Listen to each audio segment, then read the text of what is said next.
নমস্কাৰ আমি দ্বিতীয়তে দেখছি ভাৰত বুইল থান 2025 অনুষ্ঠানৰ ভিত্তিত জাৰগাঁৱৰ বিভিন্ন অঞ্চল পৰিদৰ্শন কৰি দেখা পালোঁ যে প্লাষ্টিক ব্যৱহাৰে মানৱ সম্পদৰ যথেষ্ট ক্ষতিসাধন কৰি আছে। প্লাষ্টিক ব্যৱহাৰৰ ফলত মাটিৰ উৰ্বৰতা হ্ৰাস পায়। য'তে ত'তে প্লাষ্টিক পেলোৱাৰ ফলত ঠাইসমূহ অশুৱনি হয়, অৰ্থাৎ লেতেৰা হয়। প্লাষ্টিক জ্বলাই দিয়াৰ ফলত বায়ুমণ্ডলত বহুত বেয়া প্ৰভাৱ পৰে।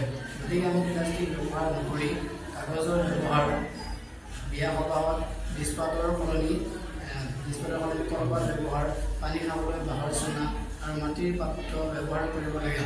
মৃৎশিল্পৰ অধিক প্ৰয়োগে অৰ্থাৎ মৃৎশিল্পৰ অধিক ব্যৱহাৰে মৃৎশিল্প উদ্যোগবিলাকৰ জনপ্ৰিয়তা অধিক কৰি তুলিব আৰু এইবোৰ সামগ্ৰীৰ ব্যৱহাৰে আমাক ডাঙৰ ডাঙৰ বেমাৰ যেনে যক্ষ্মা, কেঞ্চাৰ, কলেৰা আদি বিভিন্ন অন্যান্য ৰোগৰ পৰা আমি আঁতৰাব পাৰিম।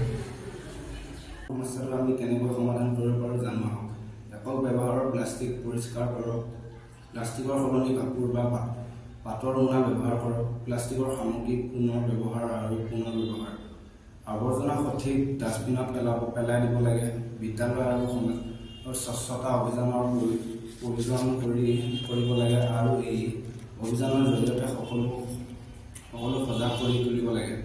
ৰাস্তা পদূলিত পৰি থকা লেতেৰা হওক বা হওক, অৰ্থাৎ ৰাস্তাত যিবোৰ প্লাষ্টিকৰ পেকেট পৰি থাকে সেইবোৰ আমি বুটলি এটা নিৰ্দিষ্ট ডাষ্টবিনত পেলাব লাগে। আৰু উৎসৱ অনুষ্ঠানসমূহত আমি কলপাতৰ ব্যৱহাৰ কৰিব লাগে প্লাষ্টিকৰ সলনি, আৰু কলপাতৰ ব্যৱহাৰ কৰিলে আমি পচন সাৰ আমি উৎপাদন কৰিব পাৰিম। আৰু বাঁহৰ চুঙাত আমি দৈ বা পানী আমি ব্যৱহাৰ কৰোঁ, তেন্তে বাঁহ শিল্প উৎপাদন কৰিব পাৰিম। আৰু মাটিৰ বাচন যদি ব্যৱহাৰ কৰোঁ, পানী মানে পি খোৱাত যদি আমি মাটিৰ বাচন ব্যৱহাৰ কৰোঁ, তেতিয়া মৃৎশিল্প ব্যৱহাৰ কৰা হ'ব।